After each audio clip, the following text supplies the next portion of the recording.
What can we learn right now based on what's happening in Texas? The winter storm Uri there has caused an emergency that should show everyone why preparedness is so important. So in this video, we're going to talk about whatever takeaways there might be based on the situation occurring there right now and why preparedness is so important regardless of any situation revolving around a grid down scenario.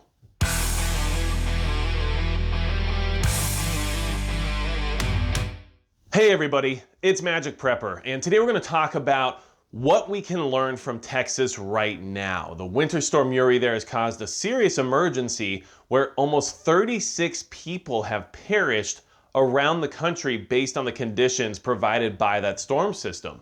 And a lot of that's due to the effects of not having power. We all know that right now Texas is reeling because their power grid cannot sustain the demand that the people need in order to keep their homes heated, and it has caused a lot of fatalities based on the fact that people are trying obscure ways of keeping themselves warm and don't have the preparedness skills or mindset to understand what is or is not dangerous. So a lot of things are occurring right now that we can learn from, and we need to see exactly what's happening there to better understand what could occur in the future if there's ever a nationwide grid down scenario. And I know I'm preparing for SHTF events of all kinds, and if we're worried about what's happening to our brothers and sisters down there in Texas, then make sure you hit the subscribe button below, because we have to learn from these events, and hopefully the people who are mostly affected by this event are safe, sound, and able to understand why preparedness is so important after this event, okay? So, like I said, 36 people have died so far around the country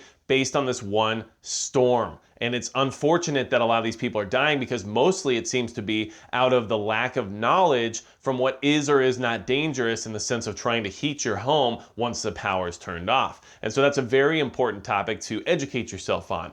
But really quickly, let's go ahead and talk about everything else related to what's happening based on the situation there in Texas. So there's a water boil advisory in effect as well for up to 7 million Texans. Now, the water boil is because the water supply is possibly contaminated, and this happens in almost every natural disaster. When there's a hurricane or a lot of times an earthquake, they'll say there's a water boil advisory because they can't guarantee that the water treatment plants are properly filtering and treating the water for human consumption. And unfortunately, in this event, a lot of it has to do with the fact that the power has been off to the treatment facilities, so they haven't been able to treat the water. There's also broken pipes all over the place due to the freeze. So a lot of things are coming together into one, saying that this water is no longer safe. So not only are these people trying to find a way to warm themselves and stay warm within their homes, but they're also now having to deal with the fact that their water may not be safe to drink. So you now have to boil your water, or at least 7 million Texans do, okay? So the other thing is that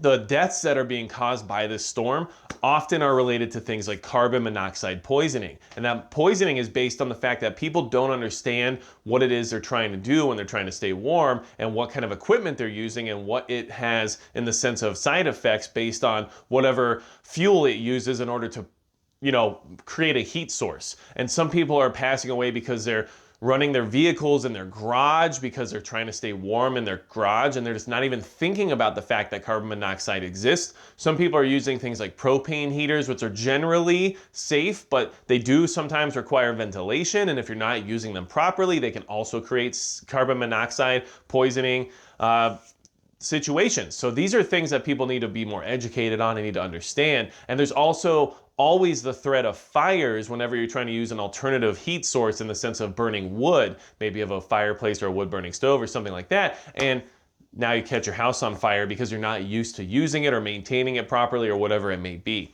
So that's a lot of what's happening. There's also the car crashes. Yes, of course, when there's slick roads and there's ice and people aren't used to driving in those conditions, car crashes are going to happen. So some people are actually losing their lives based on road conditions. So that's also part of that equation. Now, another big factor that's going on right now that's not as reported as some of the other things that are happening is the fact that the grocery stores are running out of food. There's empty shelves everywhere you go in certain parts of Texas, and Texans are running out trying to get as much food as they can because they're not sure how long this whole situation is going to last. And these people are finding that the stores they're going to are mostly empty already. And this is how quickly this thing can progress. So just to kind of reiterate exactly what we just went over, okay.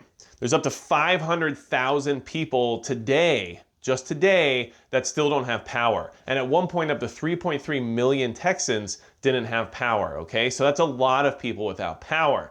Now, this is not a nationwide grid down scenario. This is just affecting Texans, and they do have their own power grid. So in that sense, it is kind of an isolated event based on that one state. However, this is a good time for us to try to learn from what's happening there to understand just how fragile the system is. So that many people didn't have power, okay?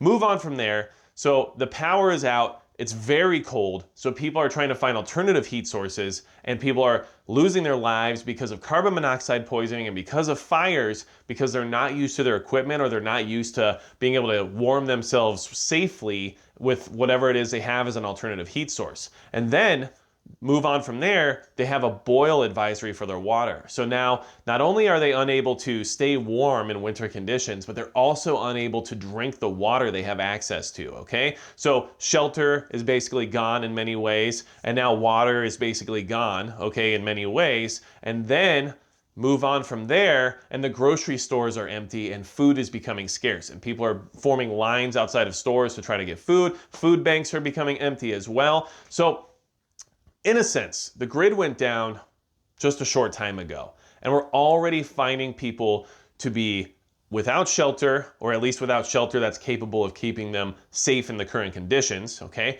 They're already without the ability to drink the water they have access to without boiling it, and if you can't keep warm and you don't have power and you don't have a secondary heat source, then boiling that water is going to be extremely difficult as well. And we're running out of food. So shelter, water, and food are almost already a problem right now.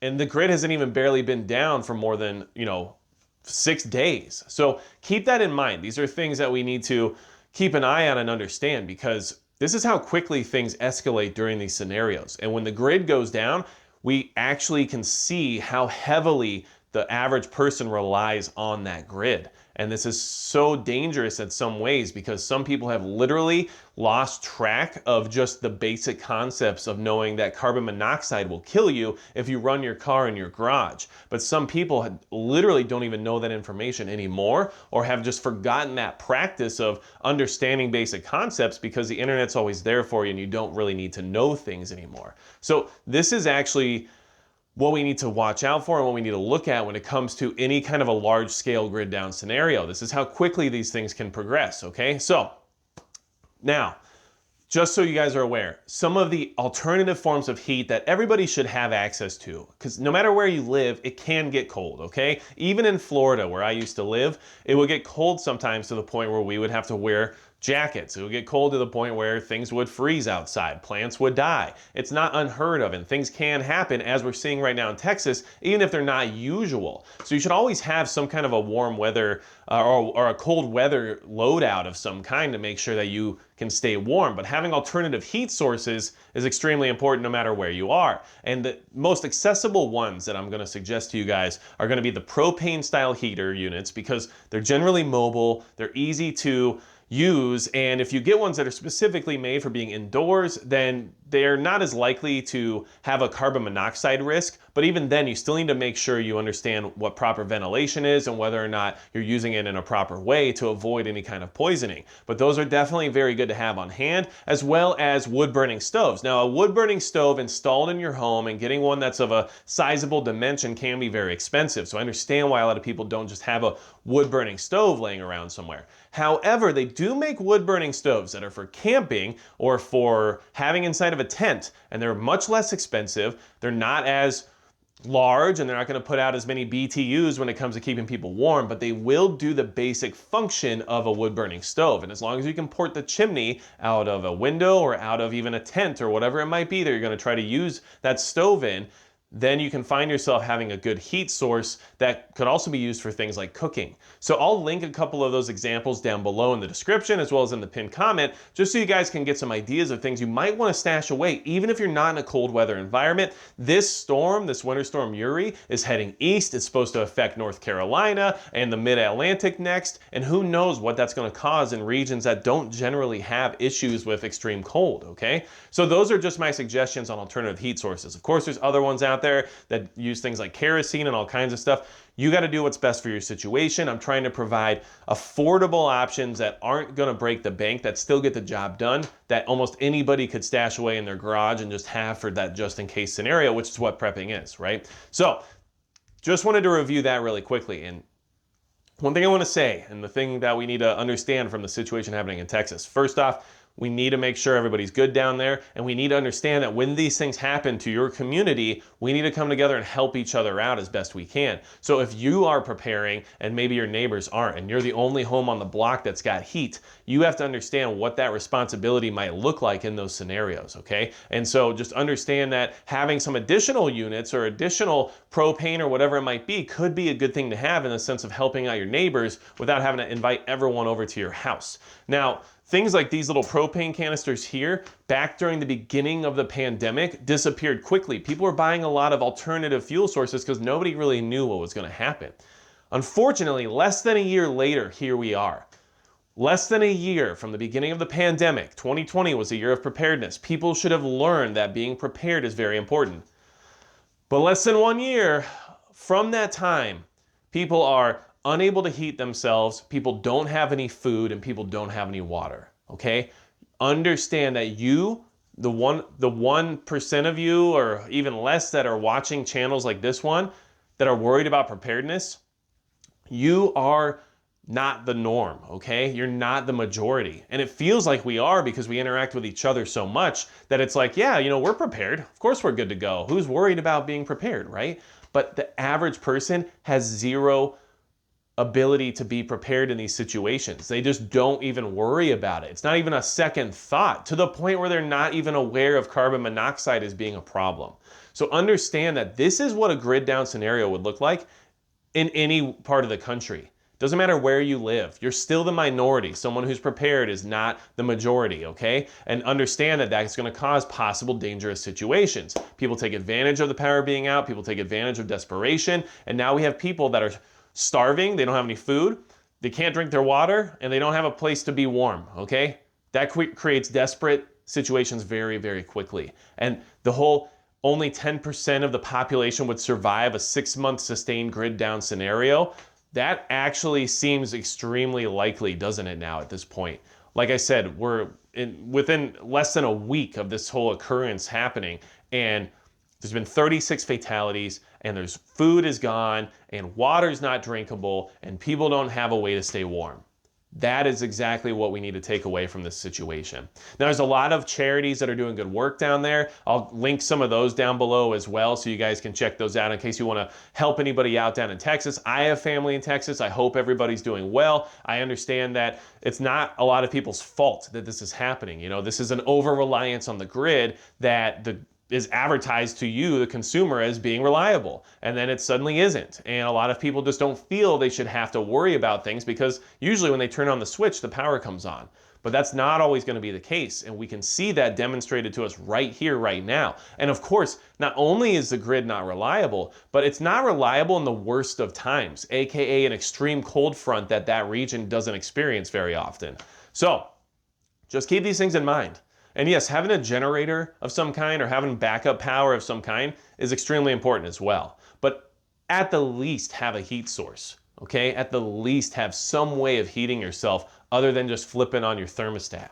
It's very important. So like I said, these are the takeaways we need to take from what's happening in Texas right now. It's extremely sad. I hope everybody gets through this as best they can. Texas is very resilient. They've shown in different hurricanes over the years that they're able to come back and bounce back very quickly. So I know that the people down there are going to take care of each other and make it happen. However, we still should learn from this event and say, man, less than 1 year since the start of the pandemic, and people still don't get it. They still don't understand why it's important to prepare. They still don't understand why you need alternative heat sources, why you need water filtration, why you need a way to turn the lights back on when the grid goes down, and why you need a way to make sure you have plenty of food ready for you and your family at all times. So these are basic concepts that the average person does not pay attention to. And that's why these things would quickly spiral out of control if they happen on a nationwide basis. So I wanted to bring that to your attention. Keep those things in mind. Like I said, if you need any way of helping support Texans or anything like that, look down below. I'll see what I can put together to help give some links out for people that are going to do some good work down there. And if you have anything else to add about what we should learn from this scenario, leave it in the comments below. Regardless of it being a proprietary power grid or anything along those lines, you know, all it comes down to is that you can't trust these companies to just keep your lights on no matter what happens, okay? And this is exactly why. So without anything else to say about what we can learn from Texas and the takeaways that are there right now for us to be better prepared with, that's going to be it for Magic Prep.